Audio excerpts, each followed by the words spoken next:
За сайн байцгаана уу? Ээлжит номынхаа товчлолоор уулзцааж байна. За өнөөдрийн сонгож авсан ном бол Show Your Work буюу ажил бүтээлээ дэлэг гээд Austin Kleon-ийн ном байгаа.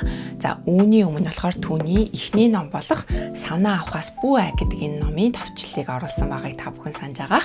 Бүү номыгоо уншичаад оюуны зураглаар ингээд тэмдэглээ хөтэлсэн байгаа. Гол агуулгуудыг нь нэгэн цаас дотор багтаасан. Иннээсээ хараад та бүхэнд номынхаа товчлолыг хүргэцгээе. За эхэлцгээе. Ажил бүтээлээ дэлэг гэдэг ном маань одоо бид нэр өөрийнхөө бүтээлч байдлыг олчлоо тэгсний дараагаар юу хийх вэ гэдэг ийм асуултанд хариулж байгаа ном гэсэн үг.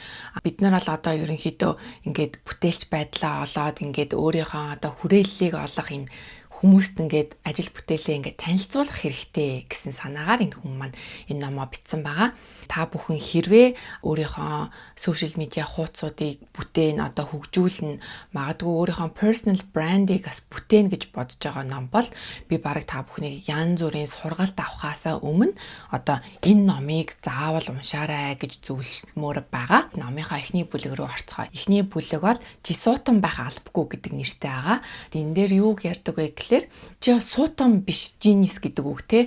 Чи genius гэж одоо энэ дээр биччихний хаа нэгтэн.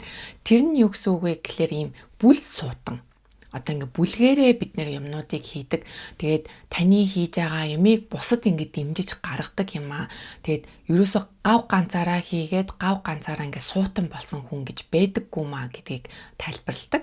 За тэгээд та ингээд өөрийнхөө бүтээлч байдлаа ингээд дэлгэн харуулхад орчин хамт олон нөлөөлөл юм сүлжээ тэг community ер нь бол маш чухал байд юм шүү. Тэгэхээр өөрийнхөө юм бүлийг олоорой гэж байгаа. Дараагийнх нь одоо жижиг гарчиг дээр нь бол сонирхогч бай гэдэг. Сонирхогч гэдэг үгийг бол amateur гэдэг үг байдаг тийм ээ. За тэр бол одоо Франц хэлний бол lover гэдэг үг юм байна. Одоо тийм альва зүйлийг юм дурлан таашаагч гэсэн үг тийм ээ. Тэгэхээр энэ дээр та бол ингээд сонирхогч байгаад юм анхан шатны хүн байхад битгий санаа зов баг тэр хүн нь бай. Мэргэжлийн байхаас илүүтэй тийм хүн байсан зүгээр эдэм а гэсэн санааг хэлж байгаа. Ер нь л одоо мэргэжилтнүүд мэдээж хэрэг маш мундаг бүтээлүүдийг хийж байгаа. Гэхдээ ерөнхийдөө хайрцаглагдах ийм зүйл болдог. Алдаа гаргахаас айжгэлдэг одоо бид тодорхой юм төвшөнд нэр хүндэд хүрсэн гэдэг юм уу те. Ийм болцсон учраас гээд тэгдэг. За тэгээд энэ бүтээл сэтгэлгээ судлахаар ч гэсэн мөн ерөнхийдөө ингээд нөгөө мэргэжилтнүүд ийм хязгаарлалтууд айгүй их орчдөг гэж ерөнхийдөө бас хэлдэг. Тийм болохоор ийм галзуу одоо сонирхогчтой юу ч мэдэхгүй юм алдаануудыг гаргах хэрэгтэй. Тэгээд та юу ч хийхгүй байгаад байснаас илүү сонирхогч байх юм бол илүү дээр шүү. Тэ юу ч хийхгүй алдаач гаргаж үзээгүй байснаас илүүтэй ямар нэгэн зүйлийг хийж үзсэн байна. Сонирхогчийн төвшөнд хийгээд үзсэн байна гэдэг бол маш ийм туршлага өгж байгаа юм шүү гэж хэлж байгаа. За тэгээд сонирхогчийн сэтгэлгээг хөгжүүл. Бүр яг сэтгэлгээ гэж хэлсэн байгаа. Мастер болохын одоо төлөө биш гэх юм уу? Одоо ийм юмд нээлттэй сониучтэй сонирхогч бай гэсэн санааг л энд хэлдэг. Бүтээлээ дэлгэн одоо сонирхогч байгаад альва зүйлийг хийхлээрээ бүтээлээ дэлгэж харуулах хэрэгтэй. Тэгээ бүтээлээ дэлгэхдээ дүнгийн сонирхож байгаа хүний ч одоо бүтээл бас нэг гой байхгүй байж магадгүй шүү дээ тийм ээ. Тэгэхээр юу сурахыг хүсэж байгаа юм бэ гэдэг бол айгүй том асуулт таны хувьд. Тэгээд миний бүтээл онцгүй байж магадгүй гэдгийг түр мартаарай. Бүтээлээ дэлгэж харуулахын тулд би яг юу сурахыг хүсэж байгаа. Яг юу сурмаар байгаа тэр зүйлээ сонирхоод судлаад сонирхогч нь болоод тэгээ энийгээ бусдын өмнө суралцсан. Тэ та магадгүй одоо сошиал медиа хийж сурах байгаа ч юм уу те одоо ингээд контент энер хийж сурах байгаа л тэрийгээ одоо бусдын өмнө те ингэдэм байх тэгдэм байх гэдэг ч юм уу эсвэл одоо зураг зурж сурж байгаа л тэрийгээ ингээд дүрсжүүлээд баримтжуулаад бусдын өмнө сураач гэж байгаа. Тэгжиж бүтээлээ дэлгэхийн процесс эхэлж байгаа. Дүнгийн сонирхоод ингээд бид нэр эхлэхлээр тийм ээ би яг юунд сайн гэдгийг мэдэхгүй штэ. Би үүнийг хэрхэн сайн хийхээ мэдэхгүй штэ ч юм уу. Одоо бид нарыг ингээд баахан хүлээсэнд оруулж байгаа бодлууд байгаа штэ тий. Тэгэхээр энийгээ бид нэр яаж одоо таягдан хаях вэ гэдэг айгүй том асуулт. Бүтээлч чадварын сургалтаа өгөөж явж байхад ч гэсэн би яг өөрийнхөө юун дээр бүтээлч гэдгийг мэдэхгүй байна гэдэг. Тэр хамгийн ингээд том асуудал. Тэгэхээр энийг яаж одоо шийдэх вэ? дуугарч байж л дуу хоолойгоо олж авдаг гэж манай одоо зохиолч маань ийм гарчиг өгсөн байгаа юм те. Тэрэн дээр яг өөрийнх нь бичснээр бол дуу хоолойгоо олж авах цор ганц арга бол түүнийг ашиглах. Юм хий, бүтээ, алд, суралц те. Энэ туршлага хуримтлуул гэдгийг л ер нь дахин хэлж байгаа гэсэн. Та альва зүйлийг хийхийг хүсэж байгаа юм санаа тавьж байгаа, бусдад энэнийг урайлмаар байгаа энэ зүйлээ таниулахыг хүсчээвэл тэгээ бусдад энэ хийж байгаа зүйлээ л хуваалцах хэрэгтэй. Хийгээд дуу хоолойгоо олж авна. Тэгээ хийж явах явцдаа улам сайжирна. Тэгээд энийгээ бусдын өмнө, бусдын нүдэн дээр те бусдын одоо тусламжтайгаар ингэж хийгээч. Тэгээд өөрийнхөө ажил бүтээлийг дэлэг гэдэг л энэ ном байгаа шүү дээ. Магадгүй ингээд чи өөрийгөө мундаг биш байна, дуу хоолойгоо олохгүй байна, би бүтээлч биш юм чинь гэдэг ч юм уу. Иймэрхүү одоо юм хязгаарлалтууд, юм хүлээсүүд байгаа л эмгэнэлийн үг унш гэж байгаа. Эмгэнэлийн үг унших нь бол өөрт нь маш их одоо хувь нэмэр оруулсан. Тэгээ та бүхэн яг энэ юуны тухай ярьж байгааг л айгуу сайн мэдж байгаах. Одоо хизээ мүдгүүл амьдрал гэдэг чи одоо ингээд баталгаатай урт хугацааны зүйл биш те. Хизээ мүдгүүл өөрчлөгдөнө. Тэр үед өдөр бүр ер нь бол биднэрт нэмэлт өдөр олдож байгаа шүү гэдэг байдлаар одоо бодох хэрэгтэй. Тийхийн тулд энэ эмгэнэлийн үг унших нь тусалд юм аа. Тэгээд ийм автосол гэдэг ч юм уу иймэрхүү нөхөлт амьдралын зааг дээр очисон хүмүүс тэр болсон үйл явдал нь өөртөөх нь амьдралд маш их нөлөөлсөн байдаг. Гэхдээ энэ нөлөөл нь тийм ч урт хугацаанд бас нөлөөлдөг юм байна гэдгийг хэлдэг. Богинохон хугацааны дараа бид бүгд жирийн урсгалаараа амьдраад явцдаг гэдэг. Тэгэхээр өдөр болгон өөрт одоо шинээр өглөө нар мантахад те энэ бол миний нэмэлт өдөр гэсэн ийм хандлагатай байхыг сануулж байгаа. За хоёрдугаар бүлэг нь эцсийн бүтээгдэхүүнд бус үйл явдалт төвлөр, үйл явцад төвлөр. За энийг бол би сургалтууд дээр маш их хэлдэг. Бүтээл сэтгэлгээг манай зохиолч маань маш сайн судалдаг хүн байгаад байгаа. Тэгээ product тэгээд process гэсэн хоёр ойлголт байдаг. Product буюу эцсийн бүтээгдэхүүн дээр нь битгий төвлөрөө, process дээр нь төвлөрөх хэрэгтэй. Судлаачид ч гэсэн үнийг бас маш их анхааруулдаг. Төгс үр дүнгийн төлөө юм бүтээхээсээ илүүтэй одоо энэ бүтээл дээрээ хүн анхаарлаа хандуулах хэрэгтэй. Яг үүнтэй ижилхэн таныг ингэж харж байгаа, танаас суралцж байгаа хүмүүс бол таны ингээ эцсийн гарсан номыг харахаас илүүтэй тэ энэ номыг бүтэж байгаа түүхэн сонирхолтой байд юм аа гэж хэлж байгаа. За тэгээд манай Астон Клеоны та бүхэн Instagram хуудсыг дагаад үзвэл өөрөө ингээд хийж байгаа номоо маш их одоо нэг процессыг нь харуулдаг хүн. Түүнээс гадна нэг нэмэлт мэдээ сансан дээрээ хэлчихье. Манай энэ зохиолч маань одоо эн чин 3 цуврал ном баггүй юу? Дөрөвдөг нь энэ 100 гарч байгаа юм билэ. Тэгээ ягаан өнгөтэй ковертай айгу сонирхолтой. Тэгээ хүүхчиг байхад юм туслах тий. Одоо бүтээл сэтгэлгээг угаасаа айгүй их судалж байгаа нь харагдаад байгаа юм л та. Эцсийн бүтээгдэхүүнд нь биш одоо ингээд процессаа ерөнхийдөө харуулах хэрэгтэй гэдэг. Тэгээ энэ дээр гардаг нэг жишээ нь болохоор юм сансрын нисгэгч хүн байдаг. Тэгээд ийм одоо сансрын нисгэгч төсөв нь жил ирэх тусам багасаад байдаг. Тэгээ энэнийг олон хүнд таниулах хэрэгтэй байна. Тэгжиж одоо ингээд төсөв мөнгө одоо нэмэгдэх гээд байна гэд тэрэн дээрээ маш их одоо анхаарал зовниж явж исэн. За тэгсэн чинь хүн нэг өдөр юм зөвлөгөө өгдیں۔ Та тэгвэл одоо сансрын нисгэгчнэр юу хийдгийг л одоо YouTube дээр харуулал та гэдэг. Аавда зааж өгдөг хоёр хүн яаж хийхийг видео бичлэг яаж хийвэл сонирхолтой байдаг гэдэг. Сансрын хүлэг дотор ингээд болж байгаа процессуудыг рекорд хийж байгаа гэсэн. Тэгээд одоо ингээл юм засварлах, хоол унд хийх гээл те. Тэгээд иймэрхүү зүйлийг хийгээд ирсэн чинь одоо юм сансрын нисгэгч болох мөрөөдөлтөй хүүхдүүд нэмэгддэг ч юм уу ингээд ийм одоо үр дүнгууд нь харагдсан. Тэгээд ингээр би юу хийдэг вэ? Би юу хийсэн бэ гэдгээс илүүтэй би үүнийг хэрхэн хийдэг вэ? Би үүнийг хэрхэн хийж байна вэ гэдэг асуултанд одоо хариулах нь айгүй тийм үр дүнтэй байд юм аа гэдгийг харуулж байгаа. Дүнгэж бид нэр сонирхогчоос эхэлж байгаа тий. Нөгөө amateur байгаа бол нооргоос эхэл. Тань магадгүй ингээд хийж байгаа зүйлийг чинь бүтээгдэхүүнүүдийн ингээ сампл те олон ингээ самплууд айл би алийг хийхээ мэдэхгүй байна гэдэг ч юм уу. Тиймэрхүү зүйлүүдийг харуулах хэрэгтэй. Тэгээ магадгүй ингээ нөгөө одоо алийг нь сонгох вэ, надад туслаарай, аль хувцсыг нь өмсөх вэ, надад туслаарай гэдэг чинь яг иймэрхүү процесс гэсэн үг. Би номынхаа cover-ыг ийм болгож чинь энэ ямар байна гэж бүтээгдэхүүнийх маань package ингэж чинь та бүхэнд аль нь таалагдчихээн ч юм уу мэдгүй тий. Ямар ажил хийж байгаагаас шалтгаалаад энэ процессоо нооргоос эхлээд хүмүүстэй show your work буюу ажил бүтээлээ дэлгэж танилцуул. За ингээд манай 3 дугаар бүлэг эхэлж байгаа. Өдөр бүр багаар хуваалц. За ингээд нэг бид нар чи өдөр тутмын бодолтой ингээд автаал төгс байж чадахгүй юм чин те ингээ гоё юм хуваалцах чадахгүй байгаа юм чин гэд тэгдэг. Гэхдээ төгс бус. Гэхдээ тууштай байх нь чухал. Өдөр болгоныгаа харуулхад. За тэгээд энэ номон дээр Астон Клион маань айгуу гоё зураглалуудаас харуулдаг л та. Тууштай байна гэдэг нэгэн өдөр хийхэд ийм байна. За тэгээд 1 сар хийхэд бол ийм байна. Одоо 1 жилийн ажил гэдэг бол ийм байна. Тэ? Тэгэхээр 1 жилийн тууштай ажил хийх нь чухал шүү гэдэг санааг харуулж байгаа. Цаг хугацааны хувьд бид нар яриа л да. Ингээд жил ийм их прогресс гарна гэдэг чинь хэцүү юм биш шүү. Тэ яаж хийнэ? Дунд нь бид нар бууж өгөн шантарна гэл зөндөө асуудлууд болно. Гэхдээ ганц өдөр гэдэг зүйл бол миний учрыг нь олж чадах цаг хугацааны цор ганц нэг юм аа. 7 хоног биш, улирал биш, сар биш, тэ жил биш. Нэг өдрийг би өнөөдрийнхөө өдрийг би менеж хийж буюу зохицуулж чадна. Би энэнийхээ учрыг олж чадна. Би өнөөдөр өглөө нь энийг амжуулаагүй бол би оройн нь амжуулж чадна. Нэг өдрийг бол бид нэр өөртөө одоо бидний удирдлага дор байгаа гэж үзэх хэрэгтэй. Магадгүй нөө ажил бүтээлээ дэлгэхдээ тийм ээ. Өнөөдөр би юу хийснэ? Магадгүй хуваалцчих болно. Тэгээд юу гэж буюу so what гэдэг юм шалгуур ах хэрэгтэй.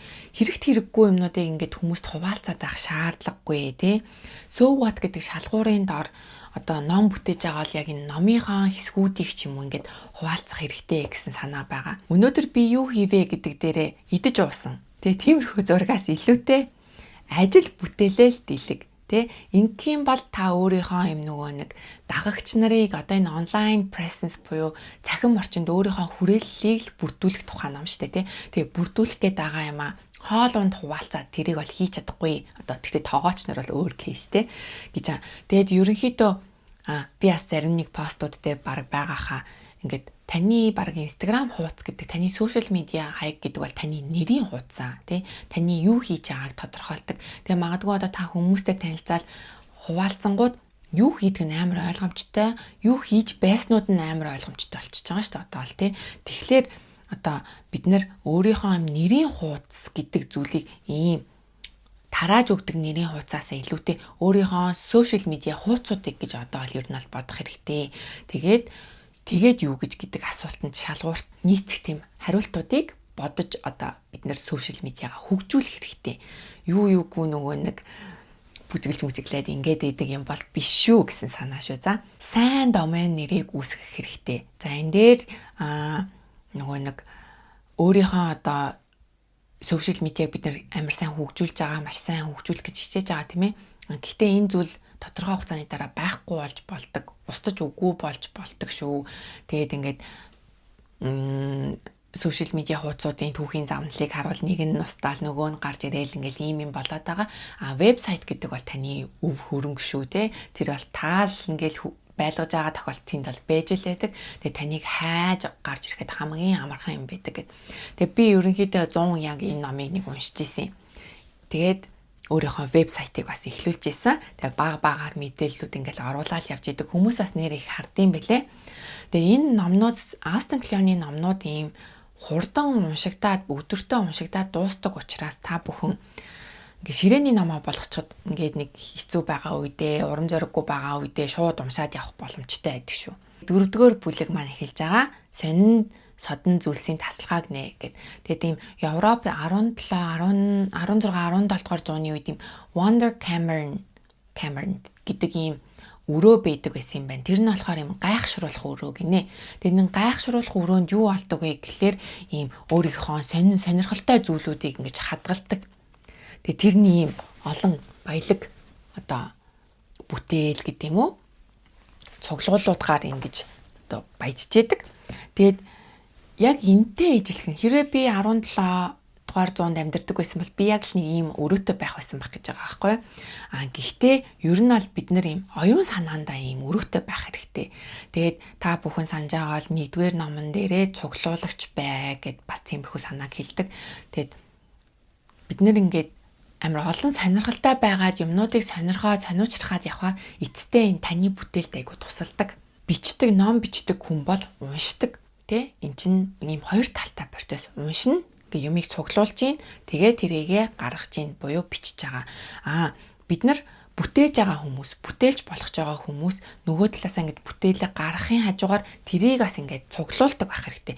Энэ бол ийм ордог, гардаг урсгал юм а гэсэн санааг ол энэ номон дээрээ хэлсэн байгаа. Тийм гимшилт таашаал хэрэггүй шүү. Та бол дуртай л бол дуртай. Тэгээд тэрийгээ одоо хадгалагч нь байна уу, цуглуулагч нь байна уу, те ийм сонирхогч нь байна уу хийгээрэй гэж байгаа. Тэрнээс ш тэгэхээр энэ бол нэг хоол ундан дээр хамаарахгүй шүү дээ. Тэрнээс иш ерөнхийдөө ийм олон сонирхолтой байлаа гэд өөрийгөө ийм нөгөө нэг буруутгах гэдэг ч юм уу тийм байх хэрэггүй л гэж байгаа.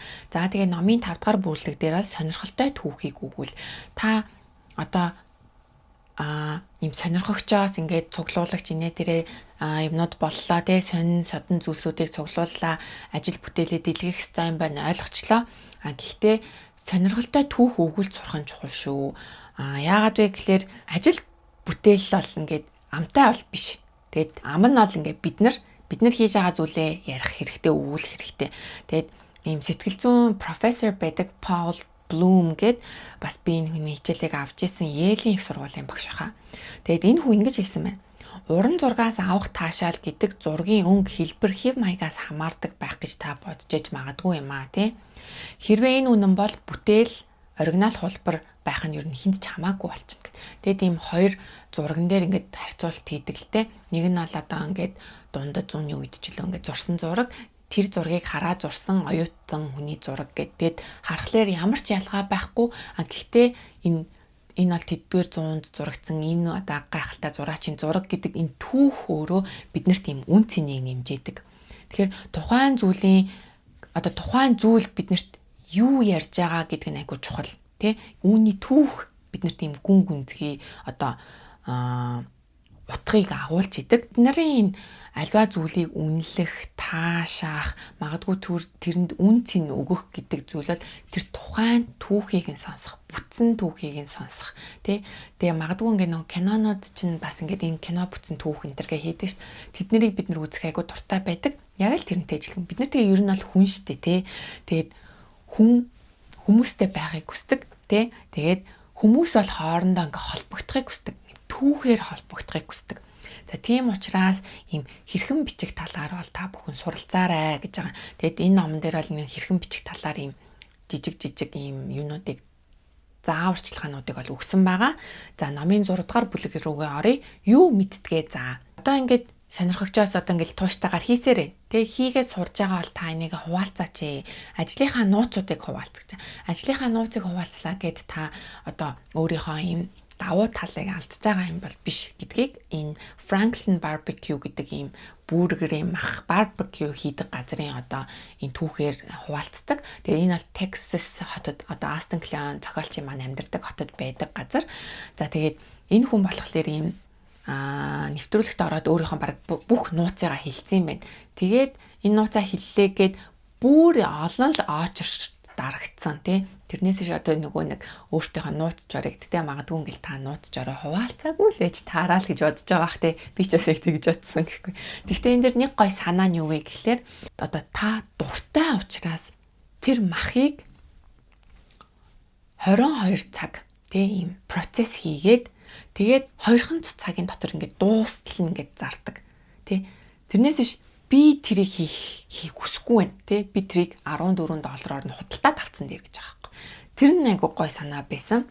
Тэгээд энэ дээр бас ингэж сурна гэдэг бол ер нь бол заах тий. Сурах заах гэдэг процесс явдаг. Тэгээд заах үедээ өөрөө дахин ер нь бол хүн суралцдаг, илүү сайн суралцдаг гэд. Тэгээд би өөрийнхөө бас оюуны зураглалын нөгөө захин хичээл дээрээ ч гэсэн яг энэ талаар ярьдаг. Хүмүүс сайн заа тий. Заагж улам сайн ойлгож сурдэмаа гэд. Энэ бол яг суралцахын тухайн онлууд дээр ч гэсэн их гардаг зүйл. Дараагийнх нь бүлэг дээр 7 дугаар бүлэг рекламны самбар болж болохгүй шүү. Тэгээ рекламны самбар та ерөөсө болж болохгүй. Тэгээд амаа татаад сонс гэдэг нэг хэсэг.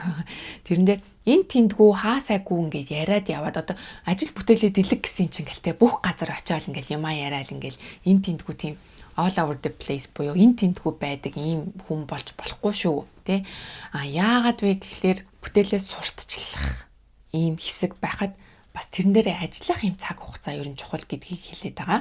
За бусдын нүдэнд өртөхийг бус сэтгэлийг нь бас татахыг хүсэж байгаа. Тэгээ дараагийн нэг хэсэг дээр нэг чухал нүдэнд өртгөөс илүү одоо мэдгүй вайрал болохоос илүү бусдын сэтгэлийг нь татаж үлдэх нь чухлаа. Тэгээд та мэдээж хэрэг дагагчтай болохыг хүсэж байгаа тий. Гэхдээ дагагчмаар хүн байх хэрэгтэй. Одоо нөгөө сошиал медиа контентуудын одоо трик гэдэг үлээ юм умыг сурчаал гэл нөгөө бүжиглээл ингээл юм хийгээд ахаасаа илүүтэй те тим юм сурахаас илүүтэй өөрийнхөө яг юм гол хиймээр байгаа зүйлийг сураач. Би бүр энийг айгу сайн урайлмаар санагдаад идэг бас ингээд өөрийнхөө хийх дуртай зүйлийг олоод сонирхогч нь байгаад ингээ хийгээд тэрийгэ хуваалцах юм бол таныг ингээд дагах маш сонирхолтой хүмүүс олдноо.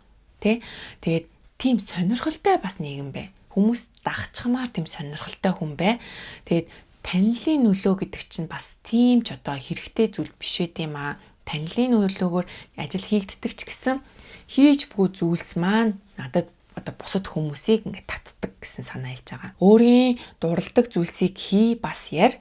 Дуртай хүмүүсийг тийм өөрийнхөө тэр дуртай зүйлд те дуртай байгаа хүмүүсийг та ингээ өөртөө татдیں۔ Шүү гэж байгаа.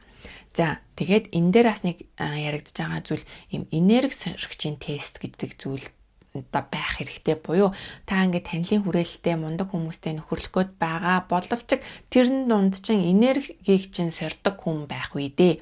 Энерги сордог хүн байх юм бол тэрийг бол яаж засах боломжгүй.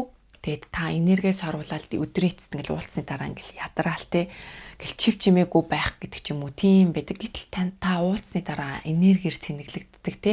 Тийм энерги өгдөг хүмүүс байвал тийм энергитэй хүмүүстэй ойрхон хүрээлэлтэй байгаарай. Энэ дээр бас нэг гоё яригддаг зүйл нь этгээд шидэгчдийн хүрээллээ таньж мэдэх гээд энэ бейсболын хүмүүсийг хэлж байгаа юм та юм эргэлтэн сонин шиддэг хүмүүс. Гэтэ таны сонирхож байгаа юм сонин содон зүйлүүдийг хамтдаа сонирхдаг юм хүмүүсийг ингээд таньж мэдээ хүрээллээ тэл. Тэгээ тэр хүмүүстэйгээ боддоор уулзвал айгуу сонирхолтой байх болно гэж байгаа. 8 дугаар бүлэгт нь цохилт авч сур.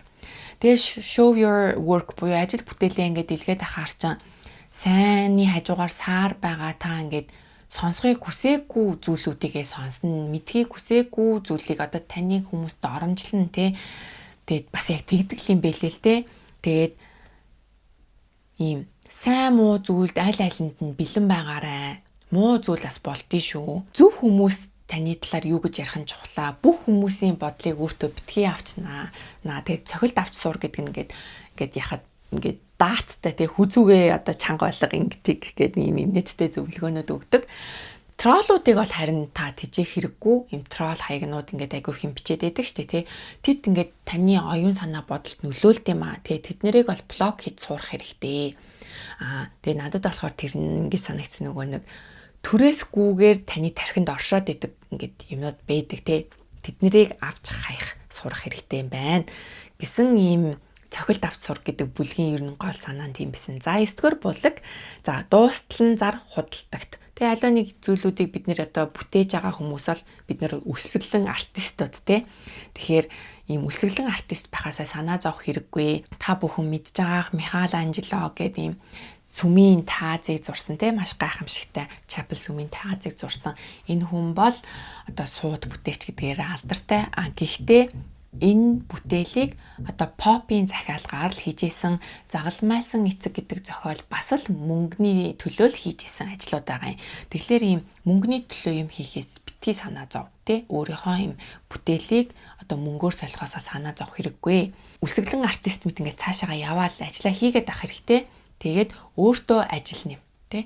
Нэг юм болчлоо, нэг юм амжилтанд хүрчлээ гэд ингээд зүгээр суух биш. Дараагийнхаа алхмуудыг, дараагийнхаа бүтээлүүдийг ерөнхийдөө сайн бодож явах хэрэгтэй шүү гэж байгаа.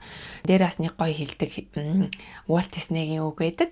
Бид мөнгө олох гэж кино хийдэггүй. Харин илүү олон кино бүтээх гэж мөнгө хийдэг. Тэгээ энэ үг маш гоё санагдсан учраас ингээд тэмдэглээд авсан. Илүү олон киномер өөрийнхөө дуртай зүйлийг илүү олон хиймээр байгаа учраас өнөөдрийнхөө энийг ингээд хийгээд мөнгө авч байгаа. Тэрийг маш сайн ойлгох хэрэгтэй. Тэг эцсийн бүлэг нь явсаар бай.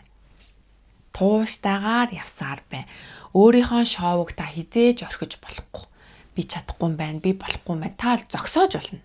Хэсэг хугацаанд зогсоож болно, орхиж болохгүй. Тэг уналт босолт бидний амьдралд байнга л тохиолдож идэг. Үүнийг та даваад гарах хэрэгтэй. Хэрвээ хэцүү байвал ингэж бодож болох юм шүү гэж. Буцаад ирэхийн тулд орхин яв. Буцаад ирэхийн тулд орхин яв. Бид нар амьдралаа хэрвээ харуул 25 жил суралцдаг.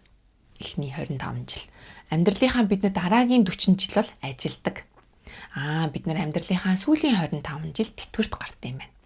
Тэгвэл сүүлийн 15 жил тэтгэврийнхаа хугацаанаасаа дунд нь ингээд аваад байл та гэдэг санаа хэлж байгаа. Шинээр ихэл гэдгийг ингээд дарцсан. Ахиад дахиад эхэл буюу шинээр эхлэх шаардлагагүй. Та дахиад эхлэхэд л болно. Дахин суралцагч бол тий. Та ер нь бол ингээд альва зүйлийг ингээд хийж байгаа бол энэ шинээр эхлэн дууссаны дараа эхэлж байгаа нь шинээр эхлэн гэдэг зүйл биш юм аа. Та зүгээр дахиад л эхэлж байгаа. Дахиад өөр гой сонирхол болж байгаа. Энэ бол таны бүтээж байгаа юм тасралтгүй энэ процесс юм а гэдэг зүйлийг хэлж байгаа. Тэгээ дахин суралцагч болох хэвээр та аливаа зүйлийг мастер хийлээ те лаг боллоо, мундаг боллоо. Тэгээд дахиад л шин суралцагч болох хэрэгтэй. Битгий нөгөө нэг ийм профешнлсуудын гаргадаг алдааг энэ чинь нэгдүгээр бүлэг дээр яригддаг.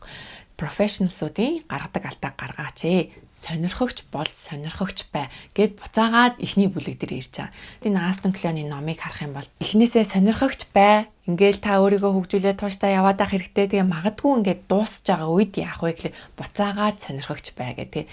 Ингээд бүтээлээ одоо сайн суралцаж авлаа, гаргалаа. Тэгэд ингээл ийм явж байгаа ийм урсгалын процесс юм шүү гэдгийг номоороо бас амар сайн харуулж өгсөн юм шиг санагдсан. Энэ ном маань үгээр хүрээд дуусч байна. Тэгэхээр эхний ном бол санаа авахаас бүү ай буюу бүтээлч байхад чинь туслах ном байсан. За дараагийн ном бол бүтээлч байгаа сурж байгаа юм бол яах юм бэ гэхээр ажил бүтээлээ дэлэг гэдэг ийм хэсэг байсан. За тэгээд 3 дахь ном бол зүтгэсээр бай. Ингээ бууж өгмөр ингээд өөрийгөө ингээд шатаад burn out болж байгаа штеп бид нар. Тэгэхээр бид нар яах юм бэ? Өөрийнхөө магадгүй ингээд бүтээлч байдлаа алдлаа гэж бодлоо яах юм бэ? Тэгэхээр зүтгэсээр бай гэдэг энэ ном байгаа. Тэгэхээр та бүхэн хэрвээ энэ эхний 2 номын ревю таалагдаад 3 дахь номынхаа ревюг сонсомоор байвал комент хийрээ. Баярлалаа. Баяртай.